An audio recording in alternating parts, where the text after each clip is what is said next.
go. Peg, top dead center, right where you want them. God, almighty, that pegs, and look at that. I mean, oh, we got all warty. We got all them warts all over him. Yeah, what we're doing is we're flipping a, here, I'll show you, I'll let this guy get back, but I'll show you. So it's cold front conditions, right? I mean, it was cold. It's probably 20 degrees colder this morning than it was. Water temperatures dropped 5 or 6 degrees. So we got a lot of, hydrilla and high, different kinds of grasses here. And so what I started out doing this morning was flipping a crawl and more aggressive baits. And man, it just wasn't happening. The fish aren't aggressive. So the tip that I do all the time is I take a tube worm. This happens to be a Savage tube worm. It's a, Senko style bait. And what I do is I start out with a full version of it, full stick worm, and if it's real cold and the fish aren't active, you'll bite it down a little bit. I've had days where, I mean, this is kind of about the size I just got bit on, which is probably about a 4-inch version right now. It was 5 or 6 inches, I cut it down. But I've had days where I've cut this down even more and more and more until you can finally get a bite.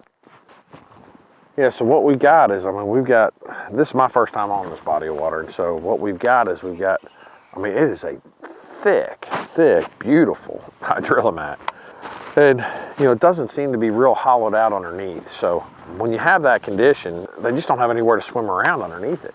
So, you got to find other options to catch these fish. So, you're going to look for either one, other vegetation in the mat. So, like I see, we've got some pencil reeds coming up here. We had some, it wasn't hyacinths, but it was some kind of other gator grass or something mixed in a little bit further back.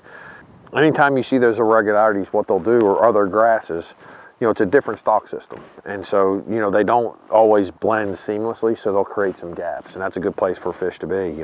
You definitely flip every time you come up where two grasses merge. That's an area that's a high target area.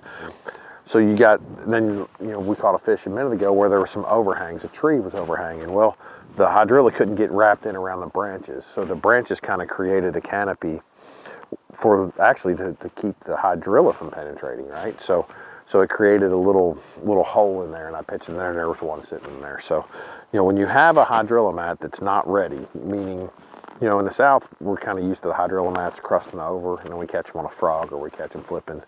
But when it's fresh and clean like this, there's nowhere for those fish to get in. So look for irregularities. Either they're going to be on the edge where little points come out and different stuff, or they're going to be where grass mix in, or where you can find a hole with, overhangs or something like that. So just keep your eye open and don't just blindly flip the hydrilla.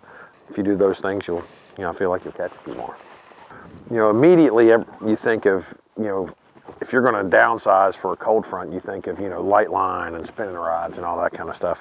But you can downsize and finesse fish in cold fronts without going to a spinning rod and without going, we're still hoisting the old 7-Eleven heavy Black Ops, and we're still punching a heavy weight, and we've got braid on. So, it's still a fun day, but you just may have to change your tactics a little bit. And so just finesse power fish, cold front conditions, and, it seems to work some days.